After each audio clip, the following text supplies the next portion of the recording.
municipal leaders have been facing a very real crisis. Jeff Gray covers Ontario politics for The Globe. The number of encampments, the number of people suffering from opioid addiction, mental illness, and homelessness. This really has become a front of mind problem, which has affected big, small, medium-sized communities across Ontario. Mayors from Ontario's 29 biggest municipalities met earlier this year to explore how to handle the growing number of homeless encampments. During that closed-door meeting, they discussed what they wanted from the provincial government. There's a long list of things, among them funding for shelters and all that sort of stuff, but also some enhanced powers to help them go and break up encampments. And there was on the table the idea that, if needed, the government should use the notwithstanding clause to suspend parts of the charter to allow this action to take place. In the end, this group of mayors decided not to ask for this, which caused Ontario Premier Doug Ford to respond. Shortly after that, though, Doug Ford himself, when asked about the encampments problem, said that mayors should get some backbone, his phrase, and ask me to use the notwithstanding clause. And with that prompting, a small group of 12 Ontario mayors from mid-sized and smaller cities broke away from the bigger group's decision and sent Doug Ford a letter. These 12 mayors, and a few others signed on after, put those demands to him again, asking him to do a list of things to allow them to crack down on encampments and to be willing to use the notwithstanding clause. And now, Doug Ford has responded. Jeff Gray is on the show to explain what the Premier of Ontario is promising to do about these encampments, the challenges of removing them, and how the controversial notwithstanding clause factors into it all. I'm Menaka Raman-Wilms, and this is The Decibel from The Globe and Mail.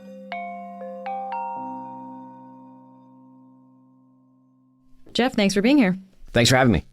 Let's just start by getting a sense of the issue that's really at the center of this situation, homelessness encampments. How do mayors in Ontario describe this problem? Well, I mean, there's different language used across the province. Most municipal leaders are pretty cautious to say, these are people that need help. But they also get calls, and they are responding to calls from people who don't like seeing tents in parks where kids are supposed to be playing, and don't like the possibility of finding drug paraphernalia, sort of antisocial behavior, all these kinds of things in encampments. And I mean, the encampments go back now a number of years, but now we have these encampments and a growing crisis that is really linked with the opioid crisis and with the housing crisis, when we have encampments in many, many big and small communities across the province. Do we have a sense of scale? Like how many encampments are we talking about? So the number that we've been using is a number from the Association of Municipalities of Ontario, which says there's 1,400 encampments across the province. But the definition of an encampment could be a few tents. It could be 100 tents. Yeah. So not all of Ontario's mayors, of course, see the problem in the same way as the 12 who wrote the letter that Premier Doug Ford is responding to.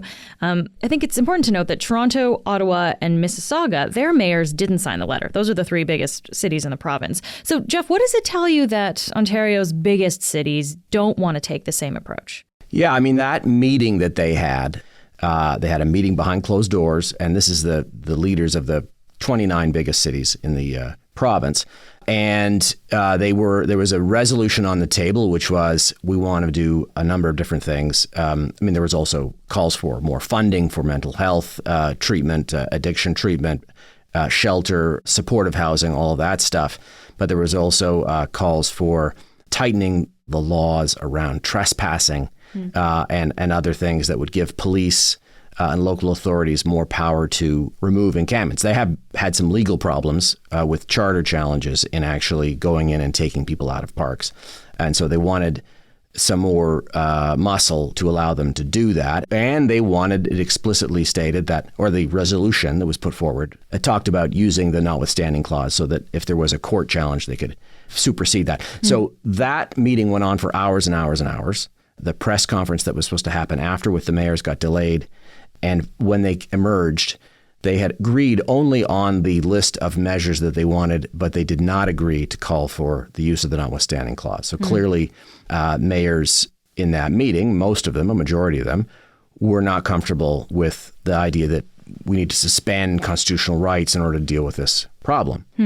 It's only after that that these mayors, who clearly have different point of view, put out their letter asking the premier to do just that. Okay, so Jeff, as you're saying here, it's a minority of big city mayors that have requested this, that have asked the province for more help. So then what did Doug Ford say in response? Then in his letter just last week, he said, I am going to bring forward legislation that will have enhanced powers, but he did not say he was going to use the notwithstanding clause preemptively. He said, if it gets challenged in the courts, I will not be afraid of using the notwithstanding clause. Okay. And to be clear, as you just mentioned, we're still waiting for that legislation to be tabled later this week. So that's when we'll actually see specifics. But what do we expect that legislation to include? Again, we don't have all the details of what will be in there, but he talks about one thing, and most of these are things that the mayors also spelled out in their letter. So one of them is they want a law against public drug use. So one of the problems was with, we've been back and forth on legalization of drugs and so on, is that there are laws in the books about drinking in public, right? Drinking alcohol. But there are no laws on the books about public drug use because drugs were illegal. So you didn't need a law about using them because they were legal. So possession was the only thing you needed to worry about. So in that context, the mayors and the premiers, we're gonna have a law that explicitly bans the use of drugs in public, and also the idea that you could have jail time and arrest someone for repetitive trespass after police have told them to leave an area and if they come back. Okay, so simply, police told you to get out and you've come back. That is repetitive trespass then. I mean, this is a new thing that's been spelled out by the mayors they've asked for. So that would. I guess the idea behind that is that it would assist in the clearing of encampments. And then there's other language that he's promised about funding for shelters and shelter programs. But the funding is promised with the word accountability, that there'll be some sort of strings attached that the new money has to go towards, quote, dismantling encampments. Okay. Both letters also talk about new approaches to treatment and rehabilitation that prioritize pathways to recovery over incarceration. But the mayors had actually asked for a review of mandatory treatment. But reading the premier's letter, I don't see that in there. So we'll have to wait till Thursday to see what we're dealing with. Interesting. Okay. Jeff, can we talk about the legality of this? We've been talking about the trespassing part specifically there. I guess I'm wondering, what are the rules around camping in public spaces? So the rules on paper are you can't camp in a city park. But a number of court rulings have decided that if you kick people with nowhere else to go, homeless people, out of tents in a park, you are violating their charter rights to life, liberty, and security of the person. So, and there's been court cases in BC, Waterloo region here in Ontario, Hamilton, and Kingston, where local governments were seeking an injunction. They'd already told everyone to get out. They'd issued eviction notices from the park. And then they had sought a court injunction and were told that you can't do that because there's no accessible shelter space for these people to go. So things get complicated there. There's the number of shelter spaces you have, but then there's also this issue of many of the people in encampments, some of them have been thrown out of existing shelters. So, some of them are reluctant to go into them because they got attacked, or they can be unpleasant places. And so, or if they have a dog or something, right? Dog, they don't want to be split up from a partner. In COVID, we had the whole problem with worried about getting COVID, and of course, shelter systems had to expand into hotels and all sorts of things in that time. So what the courts essentially are saying in these rulings is you can remove people from a park, but you've got to give them a place to go. We'll be back in a minute.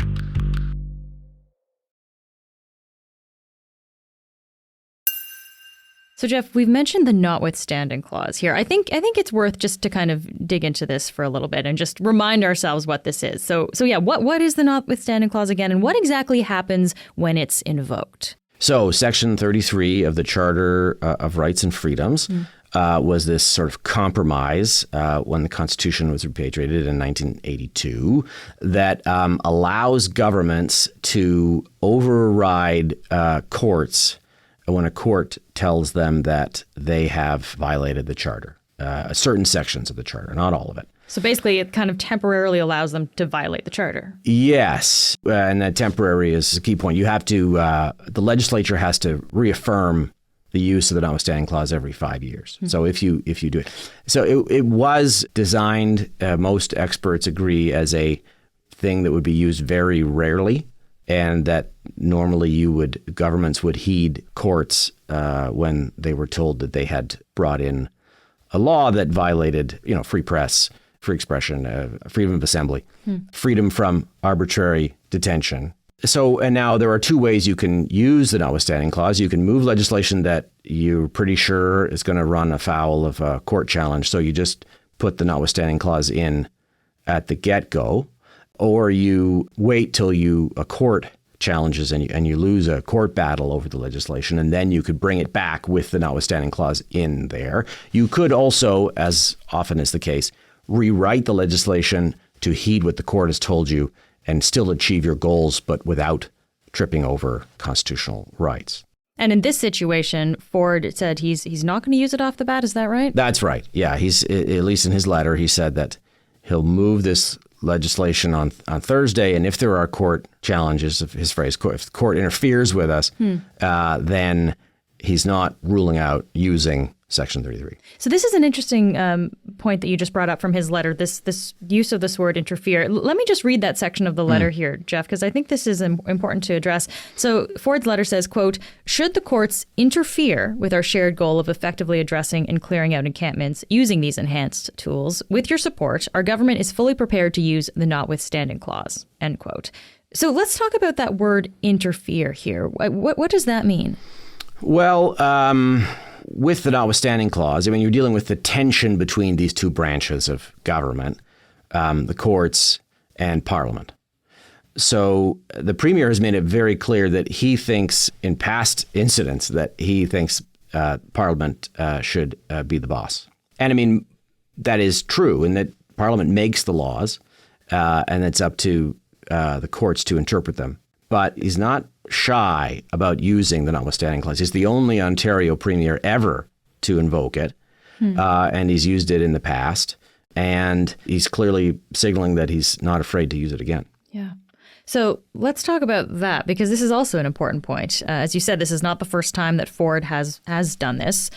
Can you remind us when else he's used the notwithstanding clause? So he used it almost immediately after he was elected in 2018, when he, in the middle of Toronto's, and you'll remember that the Premier was a city councillor in Toronto when his late brother was mayor.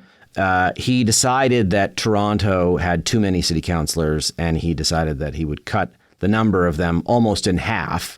And so he was elected in June. This was happening in July. They were in the middle of an election for the 44-member council.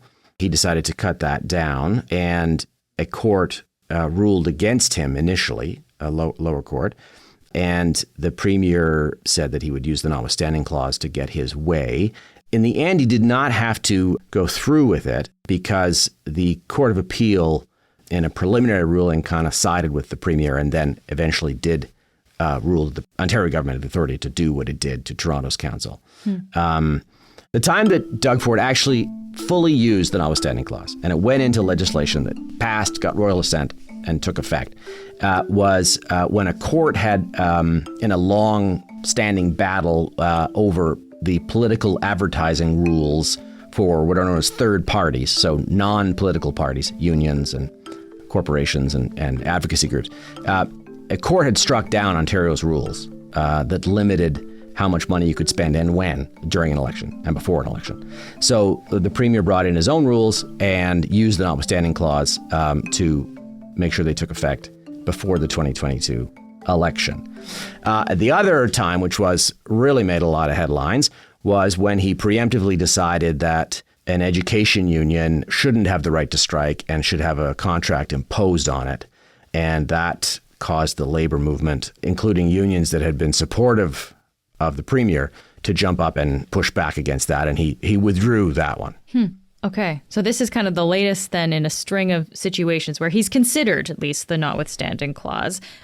You said, Jeff, that Ford was the only Ontario premier to use it in this way. Do other premiers across Canada use it like this too? Yeah, I mean, it is out west for sure, in Saskatchewan, current Premier Scott Moe, but also in years past, there's certainly the reluctance to use it isn't there. And Quebec, for a long time, used it in every bill they passed.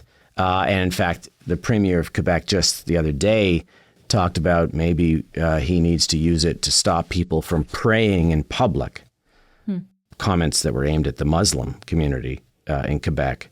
So it's certainly the reluctance to use it that the people who drafted the Constitution seems to be fading. Yeah. What does that tell you? That maybe that what was the standard is kind of, slowly slipping away here? Well, it was always sort of a weird compromise. The idea, I think, when you try and explain the notwithstanding clause and you say, well, the Constitution guarantees all these rights, except if you say the magic notwithstanding word and then you don't have to. A lot of people wonder what's the point of a Constitution. And I think there were lots of people at the time who made that argument too. But it is this awkward compromise between the ideal of parliamentary supremacy, that the people we elect, they should be in charge, not judges and courts.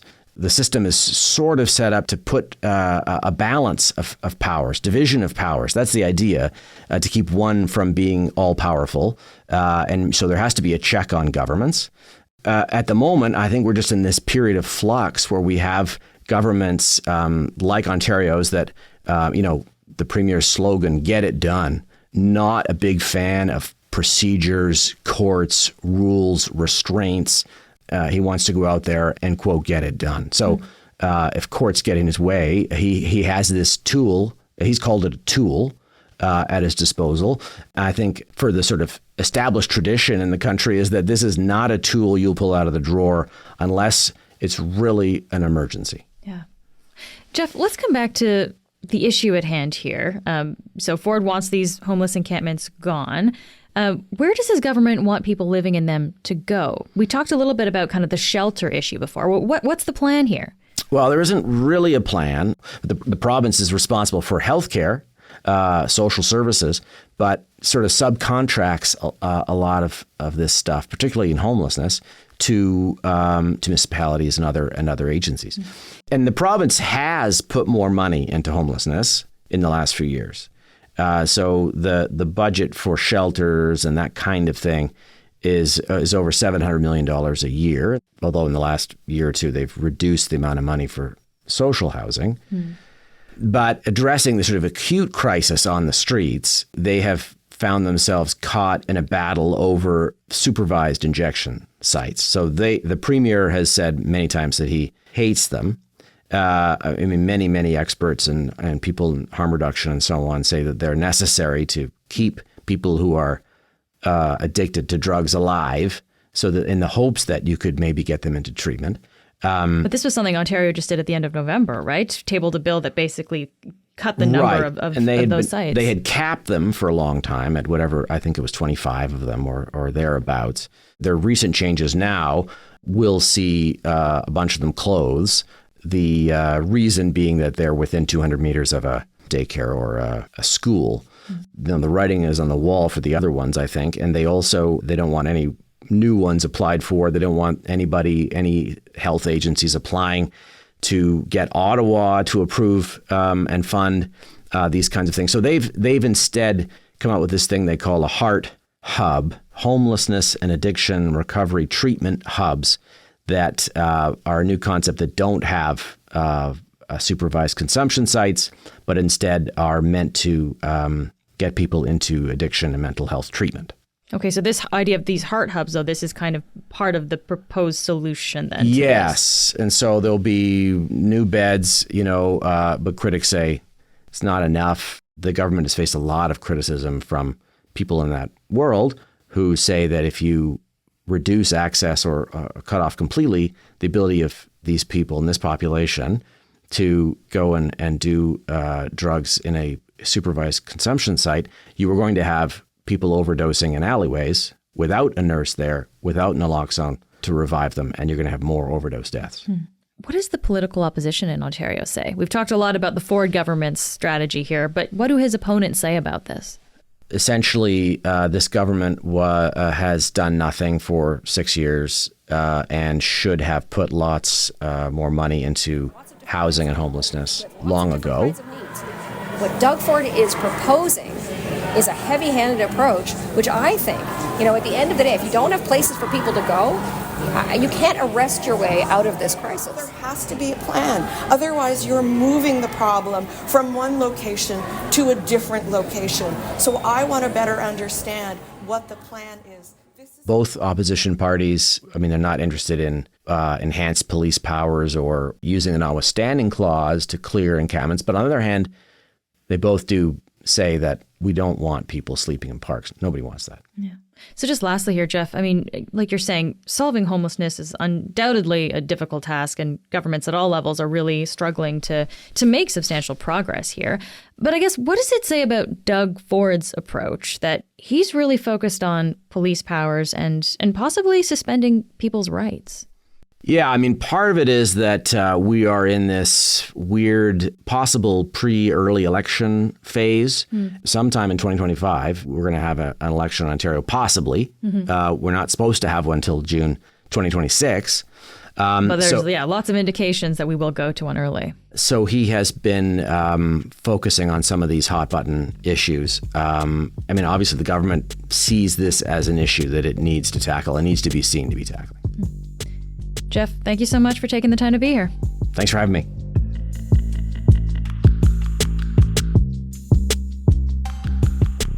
That's it for today. I'm Menaka Raman-Wilms. Our producers are Madeline White, Michal Stein, and Ali Graham. David Crosby edits the show. Adrian Chung is our senior producer, and Matt Frainer is our managing editor. Thanks so much for listening, and I'll talk to you tomorrow.